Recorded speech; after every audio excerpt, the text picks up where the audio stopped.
Hot Licks, the world leader in video and audio music instruction, now helps you be the best you can be with lessons by some of the biggest stars in music today. No matter what instrument you play, regardless of your level, you simply can't help but improve with these incredible jam-packed tapes. You'll find that Hot Licks videos are of the highest visual and audio quality and feature helpful items such as split screen, extreme close-ups, and even though you don't have to read music to learn from any of these tapes, most feature the music and tablature right on the screen.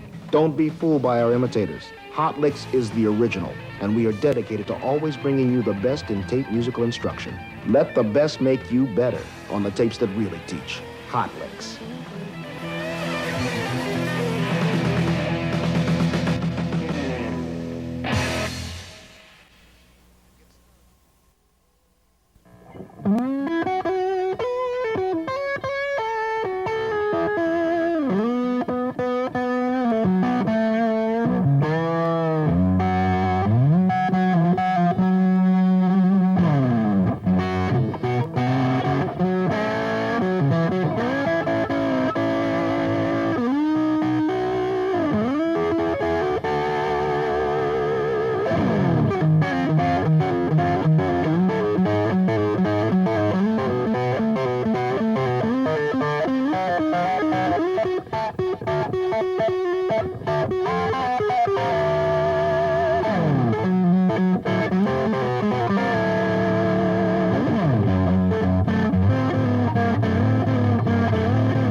Hi, I'm Michael E. Firkins, and I just want to welcome you to my video. For the next hour, I'm going to be talking about a lot of different techniques that I used when I was first learning how to play, and some of the techniques that I'm using right now. I'm going to be covering a lot of rhythm techniques and just texturizing with the guitar, and then towards the end get up to a little more of the technical stuff with scales and arpeggios. Before we get into anything, I just want to go ahead and give you a note to tune to. Start with the E.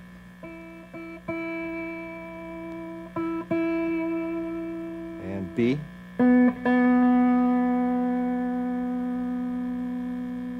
G. D. A. And E.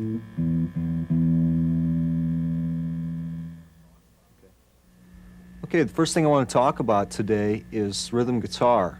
I've noticed that the whole lead thing has gotten kind of out of hand the past couple years, and I just think it's really important that you concentrate on chords and rhythm guitar a lot. You don't really have to, I think, need to be a big chord master and play a lot of, 13th chords and all that kind of stuff, but I think thinking about rhythm a lot is very important. What I'm going to do here is I'm going to record some things as I'm playing them, and I'm going to overdub things over them to just kind of texturize some guitar parts. And basically the whole concept is just taking simplistic ideas and adding them up into something that says something instead of actually playing a really technical thing. So what I'm going to do here is just kind of a real bluesy kind of slide rhythm, and I'm going to overdub some things on it a little bit later.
Okay, all I was doing there was just thumping on the bass note as I was imitating slide on the higher strings with my whammy bar. I was just doing a little bit of... And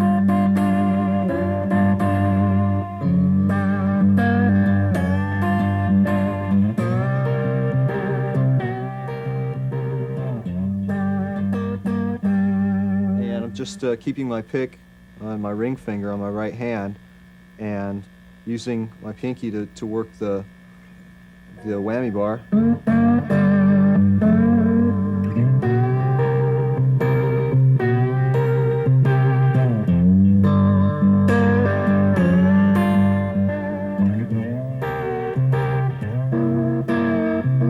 Using a couple 7th chords up in there, and a lot of open strings down here.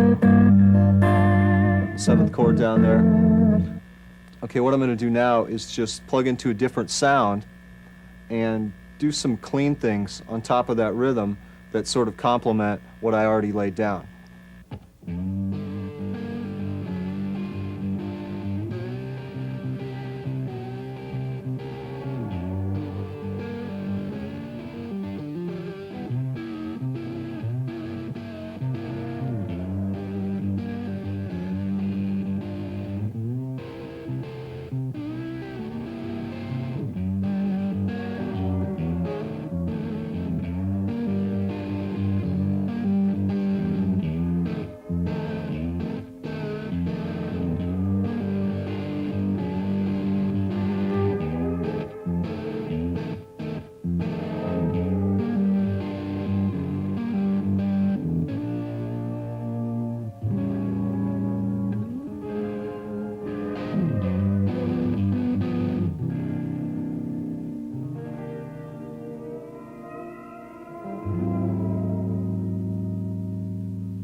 What I was doing there was just some volume swells with a clean sound, and obviously I'm just hitting the note before I bring it in, and just slowly bring the volume knob in.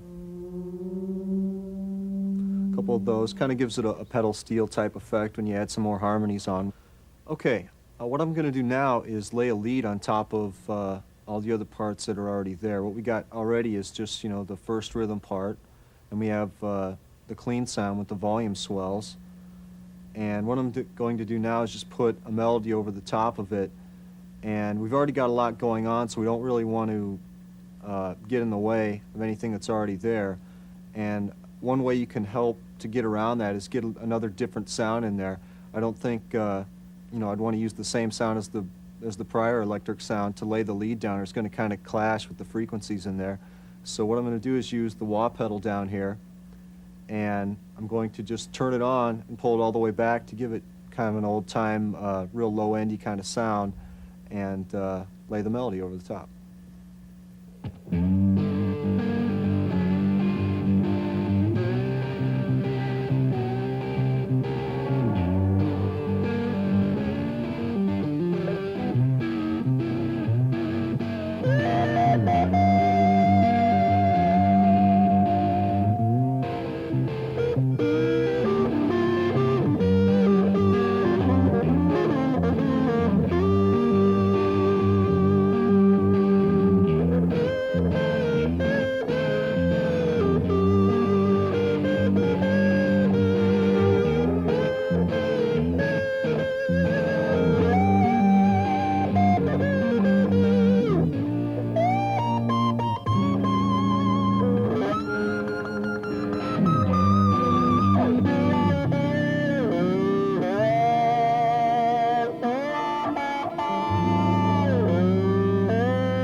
Okay, what I want to talk about now is kind of what I was doing before with the imitation slide technique, except get into it a little bit more and explain a little bit about what I'm doing.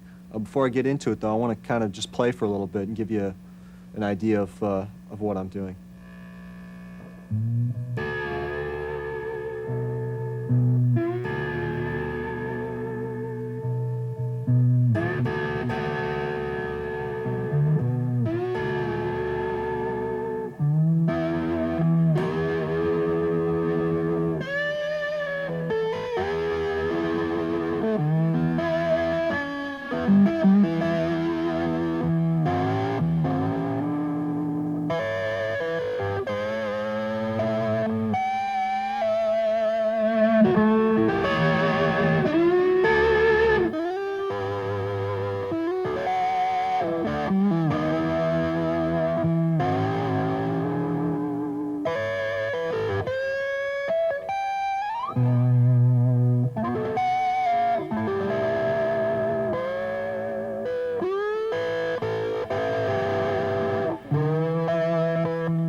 Okay, to explain a technique like this, there's a couple things you need to know. First of all, just using your fingertips helps you get a lot better of a tone for this kind of style. You know, a lot of the old slide players, I think, use their fingers, and it just allows you to plug 2 and 3 notes at a time and just get that kind of sound.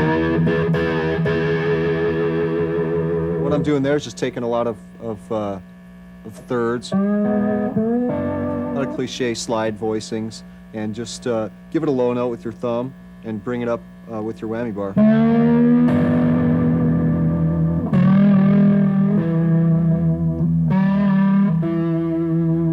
And sometimes, you know, you can give it a bend on with your left hand also at the same time that you're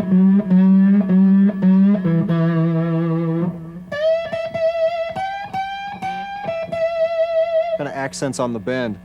When you're using your fingers, a lot of times I like to put my pick in my my ring finger there. So if you want to just pull it out, just all of a sudden it's pretty easy.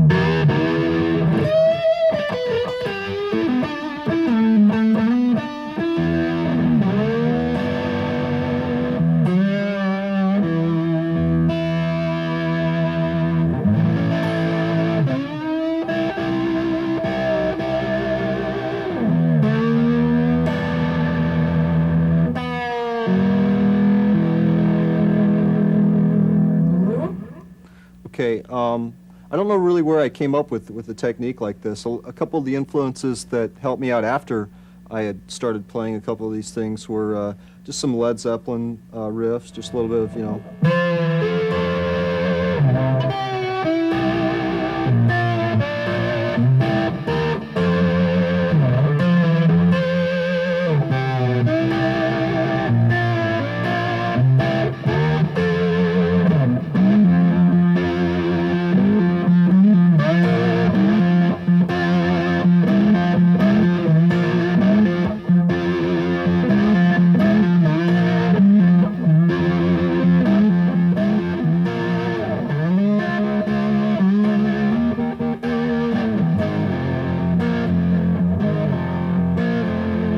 And I think a little bit of Joe Walsh in there, just. All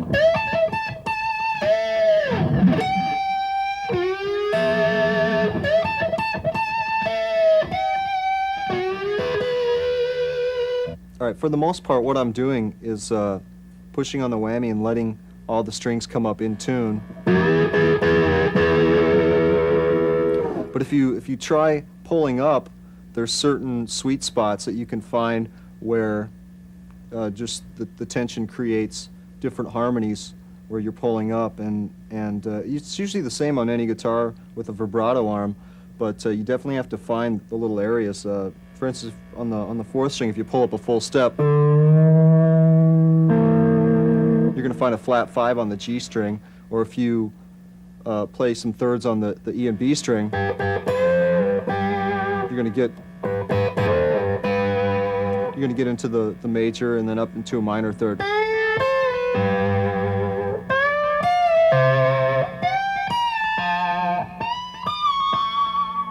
Okay, there's also a couple other areas where if you say you want to add in a couple low notes when you're doing some of the higher bends, you know, add something in low. Usually it doesn't work out with the tension, so sometimes you have to pull up a little bit on one of the lower strings. And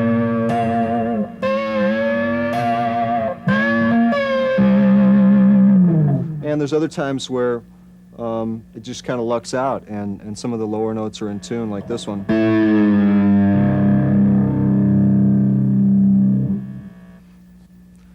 Okay, just to sum up this technique a little bit, I just want to say that it's mostly a feel thing. It's a little bit of maybe listening to some slide players and just getting a feel for the certain different voicings that someone might use on the slide.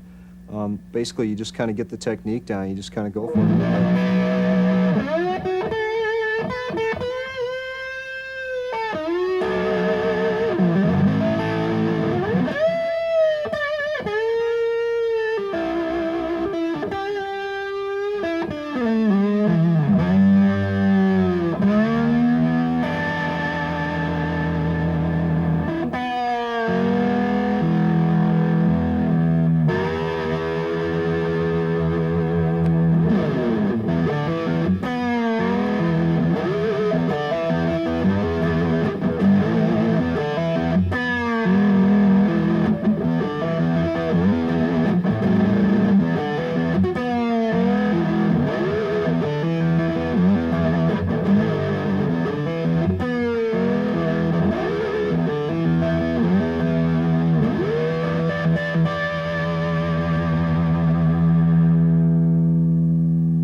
Okay, I'd like to talk about lead playing for this next section.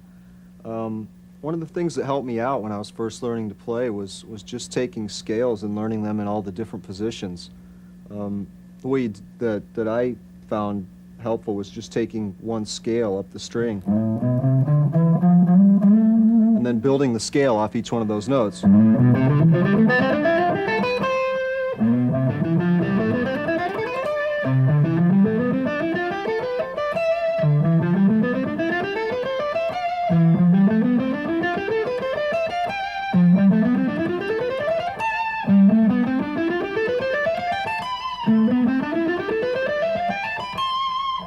Okay, when you do something like that and you play throughout the whole neck, I think you get a better idea of where you can play instead of just repeating yourself here and maybe taking it up an octave higher. Okay, I think the best thing about learning these scale positions isn't the fact that you're sitting around playing them all the time, but the best thing about them is just learning where you can solo. You can get all sorts of chords out of those notes, and it helps you with your chord theory and just in general about music. For instance, if you just take the first two strings and take all the positions out of those, you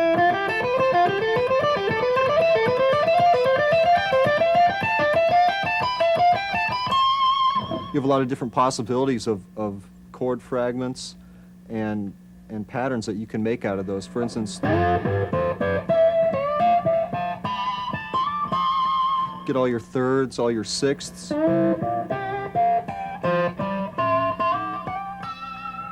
And from that, what you can do is just make up a lot of different patterns within that. And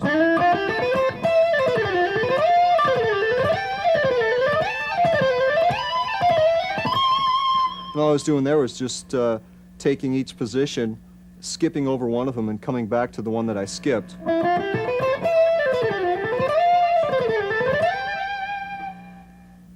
Okay, after working out some of these scale positions, I found that if I applied some of my finger picking techniques to the same thing, you can come up with some interesting techniques out of that. For instance, if you take just the blues scale up the string like that,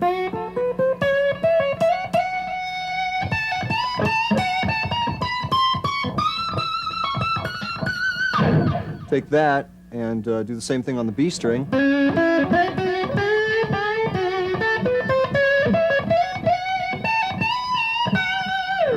Kind of combine them together a little bit.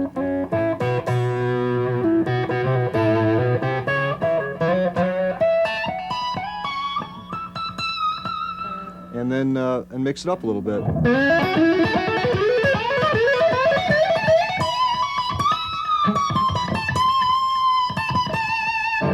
What I'm doing there is just taking the B string and doing that with my thumb. Just a little hammer and a pull off, and then giving the E string a little pull after I'm done. And do that and just repeat everything up the scale.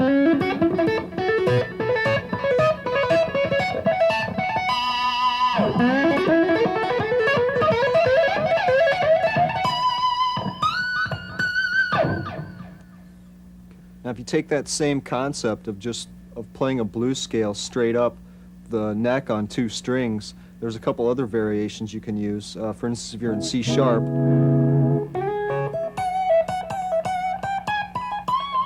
and taking the scale straight up the string and using more of thirds and seconds as opposed to fourths.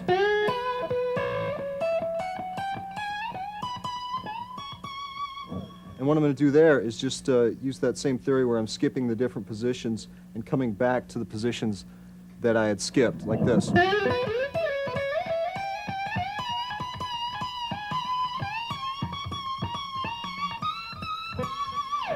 And let's play a little bit slower for a second.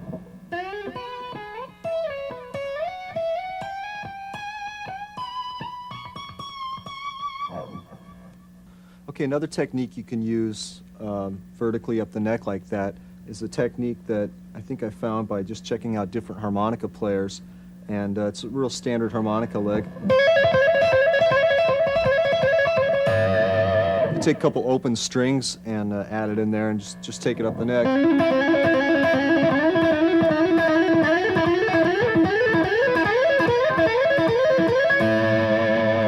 What I'm doing there is just the same thing again. With my thumb, just giving a little hammer and a pull off, except I'm sliding in to each position. And I'm just giving the first string a whack with my first finger on the open string.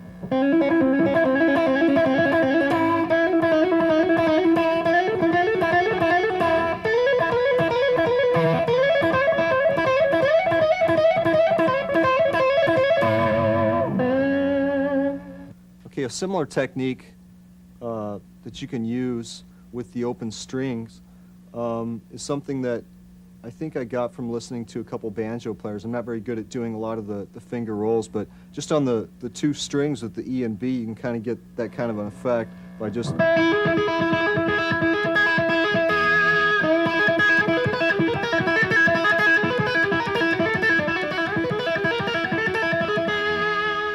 What I'm doing right there is just, my right hand is pretty much just back and forth on the two strings.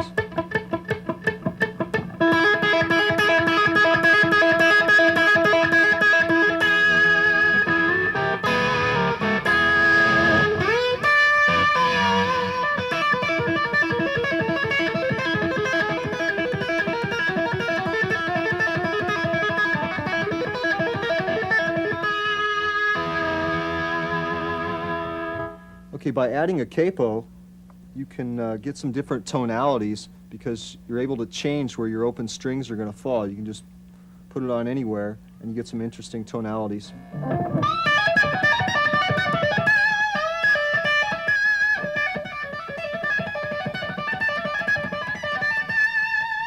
And right there what I'm doing is just, again, skipping the different positions and coming back to the ones that I was skipping.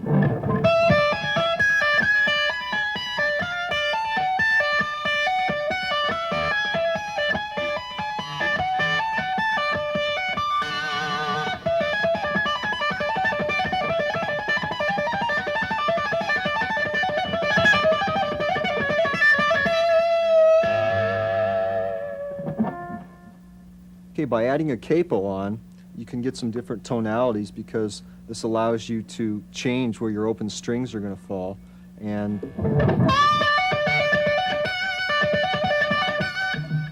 by changing it around,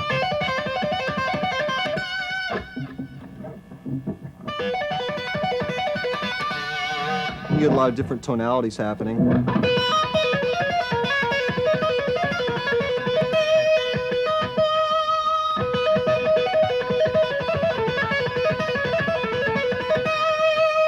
Again, what I'm doing there is just taking the different positions, skipping over some of them, and coming back to them.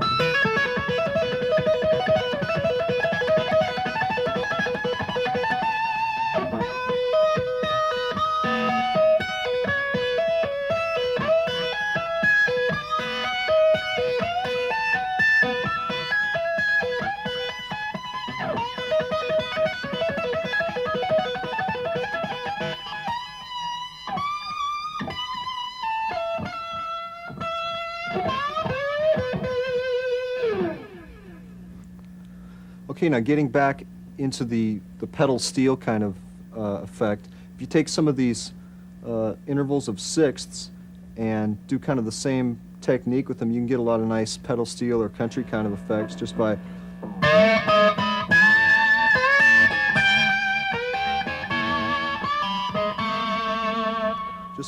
again, just pressing on the whammy and letting it come up on its own.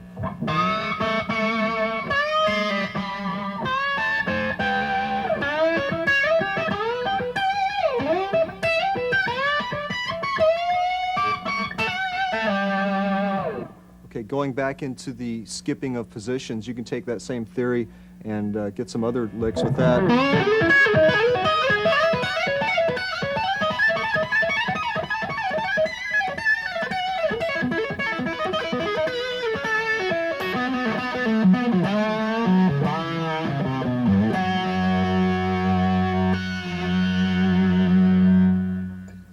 what I'm doing there is just pulling off with my fourth finger.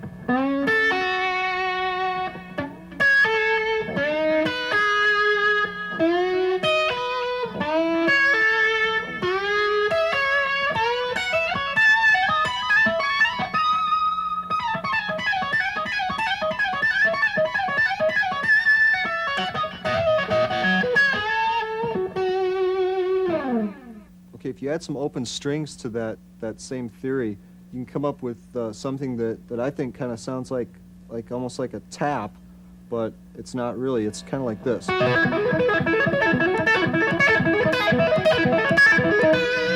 What I'm doing there is just pulling off to the open strings.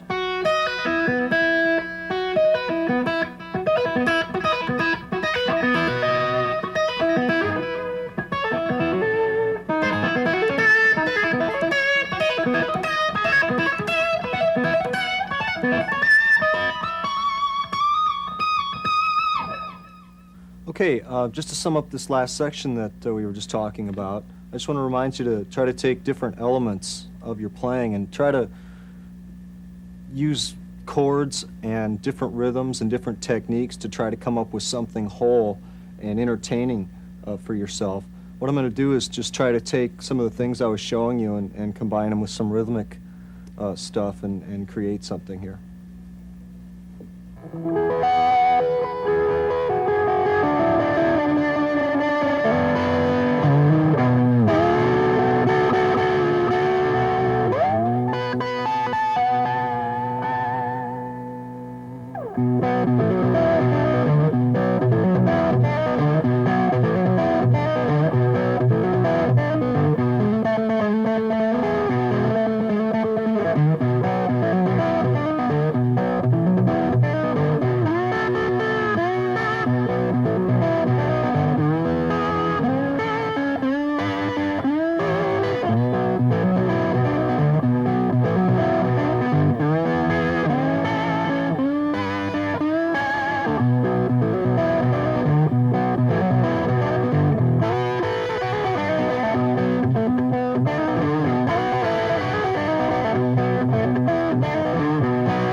Take that same sweep and you climb up the neck in some of the different triads out of the scale like this.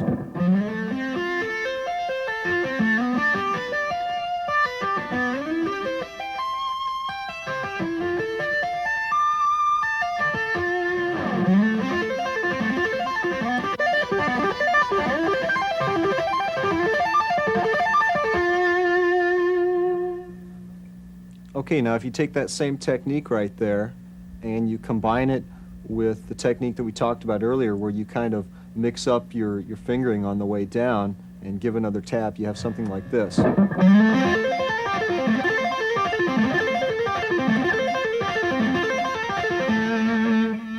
I'll play that slow for you.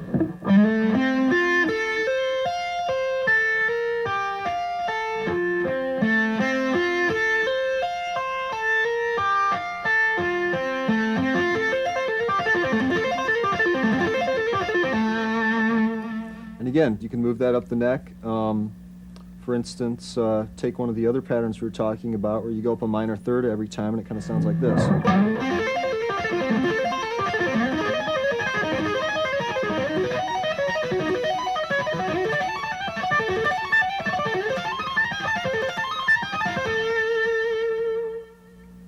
Okay, now you take some of those different techniques that I just showed you and you start mixing them up a little bit and try to take different elements of your playing and come up with some really wild licks. Here's a couple of them that I came up with.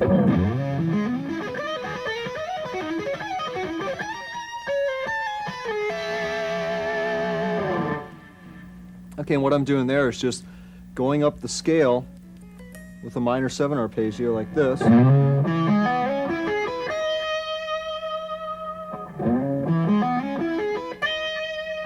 Hitting a grace note on the E and the B strings.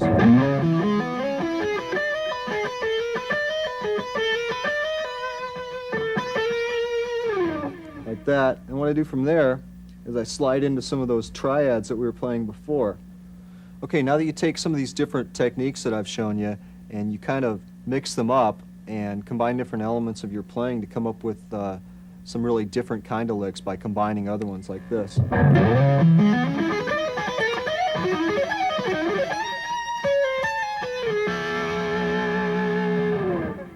Okay, and what I'm doing there is just starting on C sharp, and I'm using a minor 7th shape.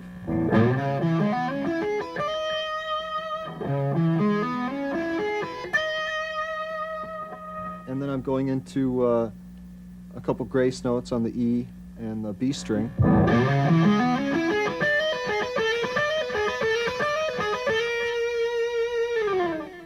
From there, I slide into a couple of those triads that we were using before, and I kind of get a circular motion going, and I finish it off with a couple 6th chords like this.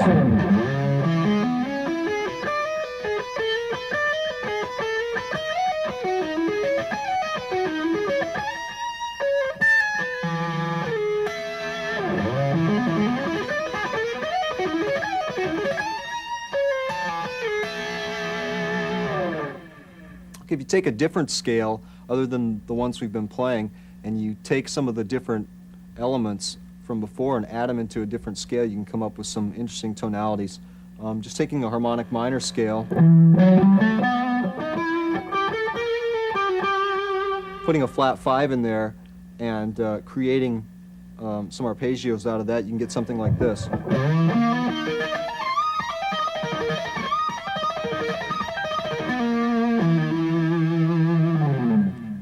And what I'm doing there is just kind of crisscrossing through some of the notes in the scale in a comfortable shape that I can work with like this.